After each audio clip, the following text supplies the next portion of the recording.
Hello everyone, welcome to Crypto Simplified. Today I have a special guest. This is Stinky from zCOMB Financial. So welcome Stinky. Yo, hey, thanks for having me. So I go by Stinky. My real name is Jacob. I never use it.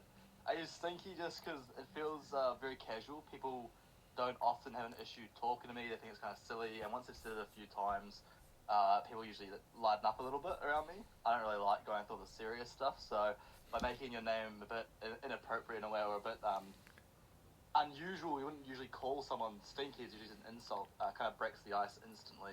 So that's why I picked this name. So I'm on the zCOMB Financial team, and I help with their tokenomics, math, and research and things like that. I actually head that tech and research team, and I have a few of the other members that work alongside me. Yeah. Perfect, mate. So welcome today. And I'm not too sure if you saw it or not, but a couple of weeks ago I made a video and I was comparing Thor nodes and Strong Block, and also was comparing zCOMB. And since that time, the prices of the previous two have dipped quite a lot, and now zCOMB has really sustained quite well and actually gone up since then. And I was wondering, what has changed? What have you guys been doing different? Have you changed anything? And what's the direction for your future? Can you just let us know the basics? That'd be amazing. So I think why this change has occurred in the last couple of weeks is because um, we have a smaller amount of nodes total, and we also cut our rewards earlier. It was like one of the first things that got done in the first week or so, I believe. I think we had a good tax system in place, and all these things they add up, right? I don't think any individual of those actions is the reason that we've been able to hold our price. It's a combination of those things, and then building towards the future for these new features. So I guess that covers the price in my mind. And now that we have this node cap, people are obviously trying to snatch up these nodes that they can, either compounding or buying a little bit extra to make sure they can get that last node. So that's also helped to support the price, even though Phantom's been in this downtrend and the whole market really. Perfect. As for the future, Oh, sorry. Just in case the viewers are not aware of the node cap, so would you just explain that briefly? Like a lot of the viewers may just know nodes a little, but they probably don't know the detail. What's this node cap business, if you don't mind? so I actually a bit of a story here.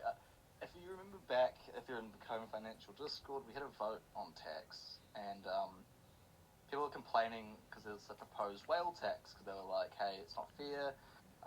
And then some other people were like, we could just make new wallets. And I was like, okay, let me do the math here to show people why did we originally even had the idea of having a difference between what you'd call regular, compounders and whales. And so anyway, I was doing some math, and you could see that after 2 years, if we had compounding just go nuts, no reward changes, anything, after 2 years, your daily return in zCOMB would be like 500 and something% daily compared to where you started if you started compounding from like a worry. Anyway, there's a difference between top bars and worries because of that small ROI difference. And anyway, TLDR, we just made the tax flat, but it made me realize that we actually need to know what we're going to do against compounding, because if we allow it, then the price just goes to zero, right?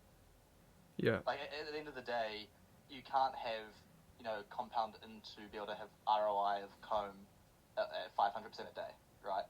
The token price is obviously going to be like $1 in 2 years' time, and I do want to be around longer than that. So I was like, okay, what can we do about it? And that's where a node cap was just the simplest way forward. In chapter 1, we have an article in the Discord where I kind of do break down my thinking, especially behind why the node cap was better than some other options. But anyway, that's what we picked, a node cap, and we set that to be a multiplier value. Not a node value, a multiplier. Yeah. Definitely. And now that the nodes are being capped, I'm guessing there's a bit of a rush to get these last few nodes that are available before it reaches the cap. Is that correct? Yeah, it's picked up a little bit. I guess the community notices it because they count it down. but like it's probably only been about a 20% increase in daily nodes than what was. As we get closer to the end, I think the last couple of days it might obviously bump up, but as it stands, the timeline hasn't been moved forward that much. No problem. And what about in the future when people want to buy nodes? Is that even going to be possible anymore now that they're capped? Is that it? Yeah, so that's it. When the new tokenomics document come out, you'll see that there were some set aside for larger investors in the future, and that's just so that we can have the option of onboarding some of them if we need to for future features. It was a set amount of, I think it's like 600x left or something. So not that much. Most of them will still be community owned, but we did need to have that in the future just in case anyone want to get onboarded and to be able to have a system in place for that. Because private investors are a really good way to obviously gain some personal capital instead of going through the router, right? Spooky router. Sure. Spirit router. And I heard there's going to be they'll be able to convert your current nodes into NFTs, and there will be a private marketplace. Is that correct? Yeah, so that's all we want to work on. The private marketplace is the part that's the biggest question, whether it's done that way or through an existing one. Okay. The plan is still private, but nodes will be able to be converted to NFTs, and people will be able to sell them if that's what they want to do. And how is zCOMB going to keep up the economy? I mean, if people can't use their rewards to buy more nodes, then what are they going to do with it? Yeah, so that's why we've got this campaign over this next, I think we've still got a couple of days left, 5 days, I mean 6, I don't know exactly what day it is today, but yeah, over the last 2 weeks we've got this zCOMB campaign, so hopefully it's meant to line up pretty close with when we reach the node cap, and at that point you'll be able to use your COMB to lock into zCOMB, which will be our governance token for the future, alongside our rewards token, where any revenue we make, we distribute it using that locked token. I see. Those are the viewers that don't really understand zCOMB. Could you just really break that down into really something simple so we can all understand it? Yeah, so the overview is pretty much just every time we make money from any product we make that we currently have, or we do have in the future that has to do with the blockchain, the revenue from that goes into zCOMB, where we can see how much percentage you own of the total supply, and we just send out the relative amount of revenue, and you can claim that every day. Okay, and so if you have a node now and you're getting zCOMB rewards, and how does that work? We convert the zCOMB into zCOMB. Is that correct? Yeah. So zCOMB is similar. It's just a V token. So like Curve, Liquid Driver, some of the Solidity Wars, they're the VNFT. So it's that kind of that same locking mechanism is used, and that's just so we can have a governance token, and we can also see who supports the protocol for the longest, right? And then give revenue to them disproportionately to someone who wants to only be there for like a week, Right. Okay. So I think I use Liquid Driver actually, and you have an option of locking for 2 weeks, or you can option for locking for 2 years. Is it going to be kind of similar to that? Is it? Yeah. So Liquid Driver does uses that V token locking system, that Curve and that use.